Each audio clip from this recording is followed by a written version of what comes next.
Hi everybody, I hope your day's been going great. It's so nice to see you back here. And for those of you who are new to my channel, welcome, it's great to have you. So as you know, I've been doing quite a bit of traveling this year.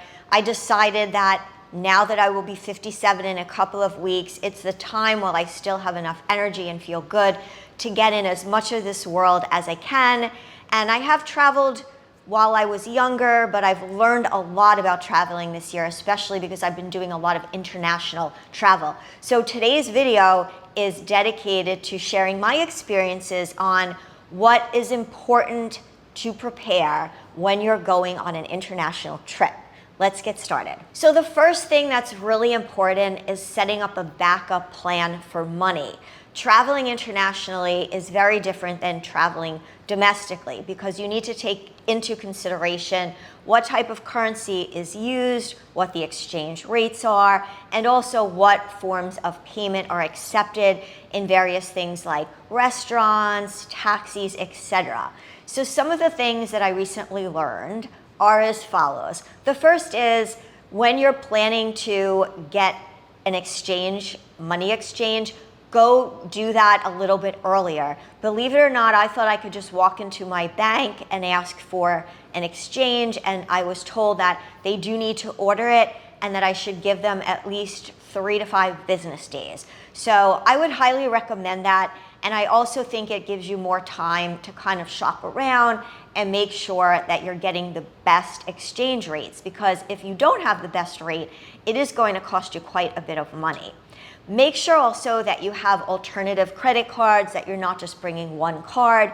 And I always like to suggest to separate the payment methods, meaning I would carry one in my bag and maybe I would put one in the hotel safe. You never know when you're going to perhaps lose something or you need that backup. So those are some of the tips that I've learned, and I also have learned it's important to carry even just a small bit of cash, because there are certain things, if you go to a street fair, they will not accept a credit card, for example. So nowadays I know the world is everybody's using Apple Pay, Zelle, Venmo, but yes, when you're traveling internationally, expect that things may be a little different, so bring the appropriate amount of cash on hand. My second tip is to make sure your phone is set up properly before you leave. So traveling can be stressful, and the last thing you want to do is to land at your destination and realize you don't have Wi-Fi, you cannot text your family, you cannot check your emails, you cannot check reservations at dinner places you made. So I like to make sure that this is all done before I leave, so it's stress-free, and that's where Saily comes into play. Saily is an eSIM service app from the same company behind NordVPN. It gives you access to prepaid data plans in over 200 destinations. It's really straightforward. You just download the Saily app, choose your destination and the data plan that works for your trip, and then follow the instructions to install your eSIM. You can install it before you travel, and once you arrive at your destination, your Saily eSIM can activate automatically and connect you to the local network. And because the plans are prepaid, you know what you're paying up front. No surprise roaming charges. For me, it's really about convenience. I rely on my phone for everything when I'm traveling, for directions, for staying in touch with work and with family. So it just gives me peace of mind that when I land, everything will be all set. If you're traveling soon, download the Saily app and use my code Janine15 for an exclusive discount of 15% off Saily eSIM data plans. You can also scan the QR code. I'll put all the information in the description so you can get started. My next tip is to keep digital backups of important documents. So these are things like your passport, insurance cards, important phone numbers. And you never know when you're going to lose something physical, so it's always great to have a backup on your phone. And I've been doing this actually for a while. I take photos of the passports, and I also make sure that everybody I'm traveling with shares information. For example, usually in the past, years ago, before we had an Apple Wallet where we can add our boarding passes, we printed them out. So nowadays we create a little Excel sheet. My family and I like to be super organized, but we always make sure that we share that Excel sheet and it has all of the important information. Just in case we lose a reservation, we forget where to go, it consolidates it and it makes your trip a lot less stressful. Trust me for that. It's also a wonderful idea to research destination specific things before you leave.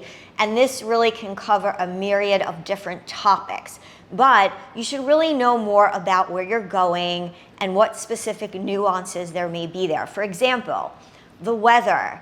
Is it seasonally different from where you are? What should you bring? Are there any specific things regarding the weather that will occur while you're there? So for example, when you visit London and it rains a lot, you want to bring an umbrella. That's just a very simple tip, but it's really important because you want to make sure that you're as prepared as possible. Some different countries also have different processes for going through immigration, forms that you have to fill out. So it's better not to be caught off guard, not to have surprises. So always do your homework.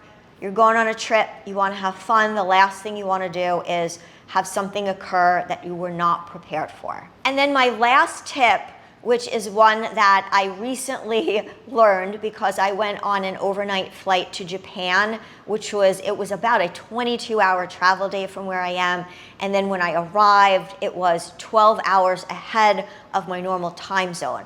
So I suggest to come up with a plan to avoid jet lag. And a lot of people don't realize it's possible. They think they're just going to have to suffer through it. And yes, it's difficult. No matter what you do, you'll always feel a change. But you can specifically think about when you want to sleep on the plane and try to adjust your schedule a little bit in advance before you go. So for example, when I went to Japan, what I did was I slept in the beginning of the flight, and then the last half of the flight, I made sure to keep awake. And when I arrived, I was very tired around 6 o'clock at night, but I forced myself to stay up, go to bed early, and then I started to acclimate a little better the next couple of days. So again, it depends on what direction you're flying, east or west, but keep that in mind and come up with a plan to minimize jet lag. So for all of you travelers out there, or for those of you who are going to start traveling this year, I really hope this information was so helpful. It's important. You want to have fun on your trip. Think about these things in advance, make your life easier. And if you have any travel tips of your own, please drop them in the comments. I love it when I hear from all of you, and I love when we share as a community. I hope you guys have a wonderful day, and I'll see you all soon. Safe travels.